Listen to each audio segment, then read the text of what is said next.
నేను రజా రాజకీయ నాయకులకి, వైసీపీ పార్టీ నాయకులకి అరెస్ట్ అయితే చాలు అనారోగ్య సమస్యలు వస్తాయని చెప్పేసి గత కొన్ని రోజులుగా సోషల్ మీడియాలో వైరల్ అవుతున్నాయి. నేను కూడా ఏమనుకునేటువంటి అంటే అది సర్వసాధారణం కదా. ఎందుకంటే వల్లభనేని వంశీ గారు ఆయన కనిపిస్తున్నాడు. బోరుగడ్డ అనిల్ పరిస్థితి మనం చూసినట్టే ఉన్నాం, వెయిట్ తగ్గిపోయినాడు కదా. ఇంకా ఆ తర్వాత ఇంకొక ఆయన మొన్న నందిగామ సురేష్ గారు ఏకంగా ఆయన అయితే వీల్ చైర్లో కనిపిస్తున్నాడు. ఇలా ఒకళ్ళు కాదు, ఇద్దరు కాదు. ఇప్పుడు అంతకుముందు అయితే కనుక జోగి రమేష్ గారు గుండె దడా గుద్దుకుంటుందని చెప్పేసి ఆయన.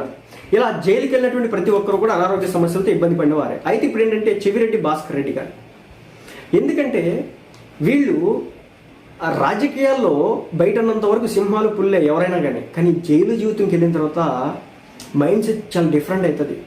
ఎవరున్నారో చుట్టూ 4 గోడలు, నువ్వు చూసావా అనొద్దు, జైలు అంటే అలాగే ఉంటుందని నేను విన్నా. కాబట్టి ఎవరైతే ఇప్పుడు మాజీ